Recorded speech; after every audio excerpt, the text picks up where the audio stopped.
14 दिसंबर 1971 जब भारत पाकिस्तान के खिलाफ दो मोर्चों पर भीषण जंग लड़ रहा था।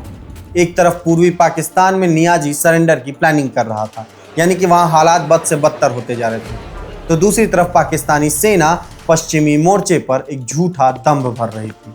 इसी बीच पाकिस्तानी एयरफोर्स ने 6 सेबर फाइटर जेट से भारत के श्रीनगर एयरफील्ड पर हमला बोल दिया। ग्राउंड कंट्रोल जब तक कुछ समझ पाता तब तक पाकिस्तानी जेट्स ने भारतीय एयरफील्ड को बहुत नुकसान पहुंचाना शुरू कर दिया था। उनको यह लगा कि अब पाकिस्तानी जेट्स के बीच कोई भी भारतीय वायुसेना का विमान उड़ान नहीं भर सकेगा, क्योंकि रनवे पूरी तरह से साफ नहीं था।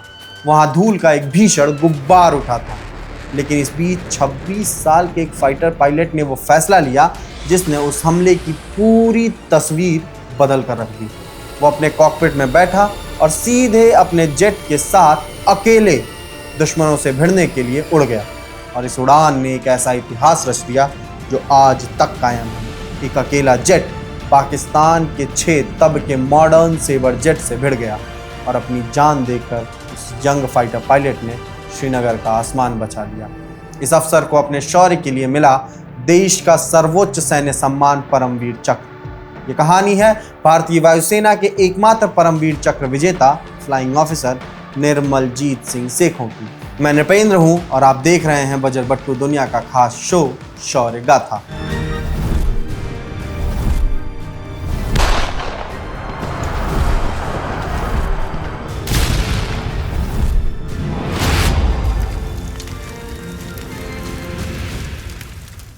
भारतीय वायुसेना के honorary flight lieutenant Trilok Singh Sekhon और हरबंस कौर के घर में 17 जुलाई 1945 को पंजाब के लुधियाना जिले में हलवारा एयरफोर्स स्टेशन के पास स्थित गांव इसेवाल में निर्मलजीत सिंह सेखों का जन्म हुआ था। ऐसे में आसमान में उड़ते फाइटर जेट्स और घर में भारतीय वायुसेना की कहानियों ने सेखों के दिल में एक अलग जुनून भर दिया था। वो अपने पिता से एयरफोर्स की कहानियां सुना करते थे और कई डॉक्यूमेंट्स में ये मेंशन है कि वो पर्सनली सिख योद्धा हरि सिंह नलवा की कहानियों से बहुत प्रेरित हुआ करते थे। स्कूल के दिनों में ही उन्होंने मन बना लिया था कि वो फाइटर पायलट बनेंगे। अपनी स्कूलिंग पूरी की, इसके बाद उन्होंने आगरा के दयाल बाग इंजीनियरिंग कॉलेज में एडमिशन लिया, लेकिन उनका मन क्लासरूम के बजाय जेट्स की कॉकपिट्स की तरफ खिंचता जा रहा था। ऐसे में उन्होंने कॉलेज के दिनों में एनसीसी ज्वाइन की। वह ऐसी ही एक्टिविटीज का हिस्सा बनने लगे जहां से वो विमान का मॉडल बनाने, उड़ान से जुड़ी चीजों को सीखने में अपना मन लगाने लगे। उन्होंने वायुसेना ज्वाइन करने की तरफ अपना कदम बढ़ाया और इंजीनियर बनने का सपना छोड़ दिया। वो खुद को फाइटर पायलट बनाने के लिए तैयार करने लगे। उन्होंने एनसीसी स्पेशल एंट्री के थ्रू एसएसबी पास करके इंडियन एयरफोर्स एकेडमी के 52वें कोर्स का हिस्सा बने। यहाँ की कठिन ट्रेनिंग पूरी करने के बाद 4 जून 1967 को उन्हें भारतीय वायुसेना में एक यंग पायलट अफसर के रूप में कमीशन मिला। इसेवाल गांव का वह लड़का जो हलवाड़ा एयरबेस से गुजरते जेट्स को देखकर बड़ा हुआ था, अब खुद उसी भारतीय वायुसेना का फाइटर पायलट बन चुका था। लेकिन फाइटर पायलट बनने की उनकी राह आसान नहीं थी। उनकी लंबाई अच्छी खासी थी और जिस फुल एंड नेट विमान को उन्हें उड़ाना था उसका कॉकपिट बहुत छोटा, लेकिन ये जेट बेहतरीन था और लड़ाई में इसका कोई मुकाबला नहीं था। उस दौर में फॉल एंड नेट को अपनी तेज रफ्तार, शानदार मैन्यूवरिंग के लिए जाना जाता था, लेकिन पायलट अफसर सेखों जैसे लंबे पायलटों को उस छोटे कॉकपिट में बैठना आसान नहीं था। सॉर्टीज के दौरान उनके शरीर पर दबाव पड़ता था, क्योंकि इसमें हिलने डुलने का स्कोप बेहद कम हुआ करता था। लेकिन निर्मलजीत सिंह सेखों ने इसे बहाना नहीं बनाया। उन्होंने खुद को जेट के हिसाब से ढाला। उन्होंने इस नेट की चाल समझी, उसकी ताकत समझी और जल्द ही वह नेट उनका सबसे भरोसेमंद साथी बन गया। 4 जून 1968 को उन्हें फ्लाइंग ऑफिसर के पद पर प्रमोट किया गया। अक्टूबर 1968 में उनकी पोस्टिंग भारतीय वायुसेना की 18वीं स्क्वाड्रन फ्लाइंग बुलेट्स में हुई। 18वीं स्क्वाड्रन की स्थापना 15 अप्रैल 1965 को अंबाला में इसके पहले commanding officer wing commander Aubrey Leslie Michael के नेतृत्व में हुई थी। शुरुआत में इस स्क्वाड्रन के पास 5 फुल एंड नेट विमान और 11 फाइटर पायलट थे। नेट के छोटे साइज, रफ्तार, फुर्ती और मारक क्षमता की वजह से इस स्क्वाड्रन का नाम फ्लाइंग बुलेट्स रखा गया, जिसका आदर्श वाक्य था तीव्र और निर्भय, यानी कि तेज भी और निडर भी। 1971 की शुरुआत में ही फ्लाइंग ऑफिसर सेखों ने मंजीत कौर से शादी की थी और उसी साल देश पर युद्ध का खतरा मंडराने लगा और कुछ महीनों के बाद ही उन्हें जंग का बुलावा भी आ गया। 1971 का भारत पाकिस्तान युद्ध सिर्फ जमीन पर नहीं, आसमान और समंदर में भी लड़ा जा रहा था। पूर्वी मोर्चे पर भारतीय सेना और भारतीय वायुसेना तेजी से बढ़त बना रहे थे।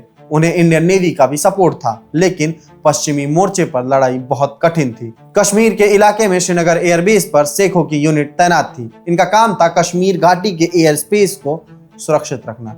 श्रीनगर एयरफील्ड की सुरक्षा बहुत जरूरी थी, क्योंकि अगर दुश्मन श्रीनगर एयरफील्ड को नुकसान पहुंचा देता तो कश्मीर घाटी में भारत की हवाई क्षमता पर असर पड़ सकता था। लेकिन यह काम इतना आसान नहीं था। श्रीनगर में पहले से फाइटर जेट्स हमेशा के लिए तैनात नहीं रहा करते थे, इसलिए वहां के पहाड़ी इलाके, ऊंचाई और मौसम से पायलट पूरी तरह से वाकिफ नहीं थे। जब नवंबर 1971 आया तो पाकिस्तानी फाइटर जेट्स बार बार भारतीय एयर स्पेस में घुसने लगे। श्रीनगर, अमृतसर, जम्मू, जामनगर और गंगानगर जैसे इलाकों में पाकिस्तानी जेट्स की एक्टिविटीज बढ़ गई थी। 3 दिसंबर 1971 को पाकिस्तान ने भारत के कई एयरफील्ड्स पर हमला किया, जिनमें अमृतसर, श्रीनगर, अवंतीपुर और पठानकोट जैसे एयरबेस शामिल थे, जिसका भारतीय वायुसेना ने भी कड़ा जवाब दिया। लेकिन श्रीनगर अभी भी खतरे में था और श्रीनगर की सुरक्षा की जिम्मेदारी फ्लाइंग ऑफिसर निर्मलजीत सिंह सेखों और उनके साथियों पर थी। 14 दिसंबर 1971 की सुबह श्रीनगर एयरफील्ड पर फ्लाइंग ऑफिसर तैयार ड्यूटी पर थे। तभी पाकिस्तानी वायुसेना के 6 F-86 सेबर विमान श्रीनगर एयरफील्ड पर हमला करने पहुंचे। ये विमान पेशावर से उड़कर आए थे और सेबर उस दौर का एक ताकतवर फाइटर जेट माना जाता था। पाकिस्तान एयरफोर्स को उस पर बहुत भरोसा था। उनका मकसद साफ था, श्रीनगर एयरफील्ड को नुकसान पहुंचाना और भारतीय विमानों को उड़ान भरने से रोकना और कश्मीर के आसमान में अपनी ताकत दिखाना। उन्होंने एयरफील्ड पर बम गिराने शुरू किए। रनवे पर धमाके हो रहे थे, मशीन गनों से फायरिंग हो रही थी, एयरबेस को नुकसान पहुंचाने की हर संभव कोशिश की जा रही थी। ऐसे में भारतीय पायलटों के सामने सबसे बड़ा सवाल था, क्या इस हमले के बीच टेक ऑफ किया जा सकता है? क्योंकि दुश्मन सीधे ऊपर था, नीचे रनवे पर धूल और धमाके थे और जरा सी गलती मतलब सीधी मौत। फ्लाइंग ऑफिसर सेखों 2 विमानों की जोड़ी में दूसरे नंबर पर तैनात थे। पहले विमान को उनके सीनियर फ्लाइट लेफ्टिनेंट घुम्मन उड़ा रहे थे। घुम्मन ने टेक ऑफ किया और उनके विमान के उड़ान भरते ही रनवे पर धूल का एक बड़ा गुब्बार उठ गया और वहां की विजिबिलिटी खराब हो गई। सेखों तुरंत टेक ऑफ नहीं कर पाए। कुछ पल निकल गए और युद्ध में कई बार कुछ पल ही जिंदगी और मौत के बीच का एक बड़ा फर्क बन जाते हैं। जब तक धूल थोड़ी साफ हुई तब तक 6 पाकिस्तानी सेबर जेट्स भारतीय एयरफील्ड के ऊपर पहुंच चुके थे। वो हमला कर रहे थे, लेकिन सेखों ने वहां रुकने का फैसला नहीं लिया। उन्होंने खतरे को देखा, आसमान में दुश्मन को देखा, रनवे की हालत देखी और फिर मौत की आंखों में आंखें डालकर अपना नेट रनवे पर दौड़ा दिया और उनका छोटा सा भारतीय नेट आसमान में उड़ गया। यह कोई सामान्य टेक ऑफ नहीं थी, यह मौत के बीच से निकली उड़ान थी। उड़ते ही सेखों ने दुश्मन को पकड़ना शुरू कर दिया। सामने पाकिस्तान के सेबर विमान थे, उनकी संख्या ज्यादा थी, स्थिति बेहतर थी क्योंकि वो पहले से आसमान में मौजूद थे और सेखों अभी अभी रनवे से उड़े थे। लेकिन उस दिन एक चीज सेखों के पक्ष में थी, उनका साहस, उनकी ट्रेनिंग और उनका जबरदस्त फाइटर जेट नेट। तब के एडवांस सेबर जेट के सामने अपना छोटा सा नेट लेकर उड़ रहे फ्लाइंग ऑफिसर सेखों ने जो शौर्य दिखाया वो इतिहास के पन्नों में दर्ज है। वो लाइन है ना कि the man behind the machine is important then the machine itself. Sekhon ने हमला कर रहे विमानों की एक जोड़ी को निशाना बनाया और उनके बीच डॉग फाइट शुरू हो गई।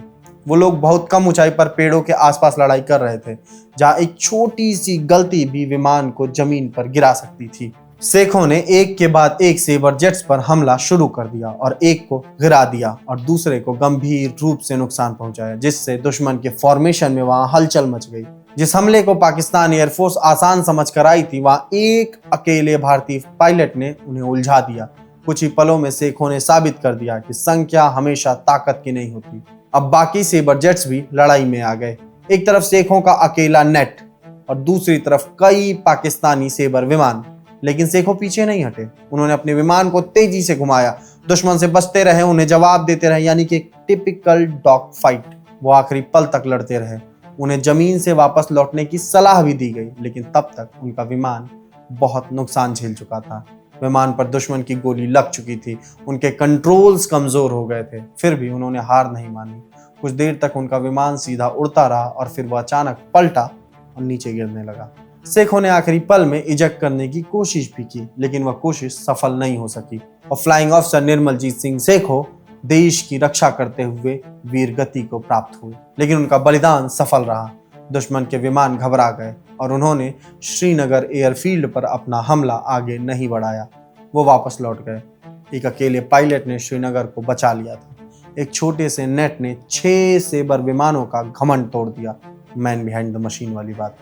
और 26 साल के निर्मलजीत सिंह शेखों ने भारतीय वायुसेना के इतिहास में अपनी जगह हमेशा के लिए बना ली। एक कहानी है कि नेट की उस फ्लाइंग बुलेट स्क्वाड्रन में बने रहने के लिए उन्होंने अपने बड़े जूड़े तक को छोटा करवा लिया था। ये केवल सुविधा का फैसला नहीं था, ये फैसला उनके ड्यूटी टुवर्ड्स डिवोशन को दर्शाता है। फ्लाइंग ऑफिसर निर्मलजीत सिंह शेखों को उनके साहस बलिदान के लिए मरणोपरांत परमवीर चक्र से सम्मानित किया गया और आज तक वे भारतीय वायुसेना के पहले और इकलौते ऐसे अधिकारी हैं जिन्हें यह सम्मान मिला। उनके साइटेशन में लिखा गया, उन्होंने निश्चित मौत के सामने भी अद्भुत साहस, उड़ान कौशल और दृढ़ निश्चय दिखाया। उनकी शहादत ने भारतीय वायुसेना की परंपरा को नई ऊंचाई दी। उनकी याद में साल 1982 में सेना डाक सेवा ने भारतीय वायुसेना की स्वर्ण जयंती पर उनके सम्मान में विशेष डाक टिकट जारी किया। साल 2000 में 50वें गणतंत्र दिवस के अवसर पर उनके नाम का स्मारक डाक टिकट भी जारी हुआ। 1985 में एक समुद्री टैंकर का नाम उनके नाम पर रखा गया। हाल ही में आई बॉर्डर 2 फिल्म में भी उनकी लाइफ के कुछ हिस्सों से इंस्पिरेशन ली गई थी। और ऐसी ही शौर्य की अन्य कहानियां हम बजर बट्टू दुनिया पर हर गुरुवार शाम 8 बजे लेकर आते रहेंगे। तो आपको करना बस इतना है कि चैनल को सब्सक्राइब कर लीजिए और कमेंट बॉक्स में बताइए कि हम अगली कहानी किसके लिए कराएं। अगर इस वीर गाथा ने आपके दिल में गर्व जगाया है तो इसे अपने लोगों तक जरूर पहुंचाइए।